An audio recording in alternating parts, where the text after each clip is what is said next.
5-minute closing remarks from our debaters. And David, we can begin with you. Well, I'd like to thank Sammy for his participation here, and thank everyone for the good questions and for sticking through a 2-hour debate. It's good. What else could we be doing that would be more important than this tonight? But I think we have two views on the table. There are other alternatives out there, but the positions that are on the table for our consideration tonight, we have two. And according to one, God is perfect in justice, perfect in mercy, and must punish all sin, but is willing to do anything, to whatever it takes, to forgive us. And the solution to retain those perfect attributes is that he voluntarily pays the price for sins. And Muslims have a tremendous problem with this, but again, think what you'd be willing to do. If you were walking down the street, suppose you were king of the world. Suppose you were master of the world, you were dressed in royal robes, and you're walking down in the street and you see your kid drowning in a filthy pool of mud. Would your royal robes matter to you? Wouldn't you do whatever it takes? Wouldn't you toss those robes aside and jump in and save the child that you love? Of course you would, and that's your love. That's your finite, limited love. Imagine what a being who is perfect and infinite in love, what would that being be willing to do?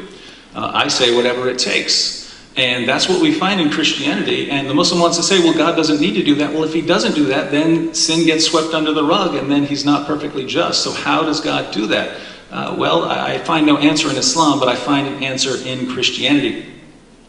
So we have God's perfect attributes being retained in Christianity. We have a message that fits with all of the evidence that we have, a message about someone dying on the cross for sins, rising from the dead, and claiming to be divine. All of our early evidence fits with this position. And think about it. According to Christianity, God had a mission for Jesus. God was completely victorious. Jesus came into the world, completed his mission perfectly. Jesus was completely victorious. He chose followers who would carry this message fearlessly. They were completely victorious. They went to their bloody deaths and would not back down. That's the message of Christianity. God is victorious from beginning to end. God is glorified from beginning to end. And then our Muslim friends tell us, but there's the alternative. Jesus didn't die by crucifixion. Allah tricked people into believing it. That's where that view arose. But the Apostle Paul came along later and corrupted other parts. So it wasn't Allah corrupting it by himself. He had a partner in crime. He's had the Apostle Paul also deceiving. Actually, that's not much better. Because think about the implication there.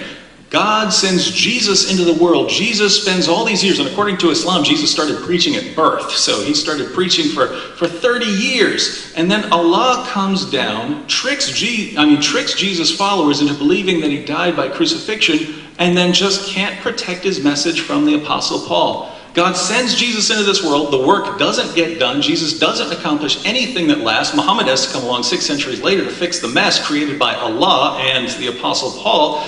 And you put all of this together, what happened in the first century? Nothing. You ended up with the largest false religion due to Allah's deception and the Apostle Paul's deception. And God wasn't victorious. Jesus was a miserable failure. His followers couldn't protect the message from the Apostle Paul or Allah. This is the alternative.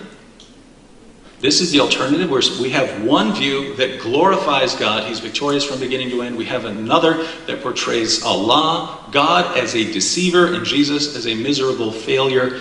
Even if we had no evidence on the table, even if we had no evidence to support either view, we'd have to choose the Christian view just in light of the theology involved. And when we add to the fact that every shred of evidence we have tells us Jesus claimed to be divine, that he died on the cross for sins, and that he rose from the dead, and so we have all of the evidence confirming Christianity, I don't think we have any reasonable choice than to conclude that the message of Jesus Christ is found in the documents of the New Testament. That is the only way to be faithful to God, is to believe in the message that has been preserved right now.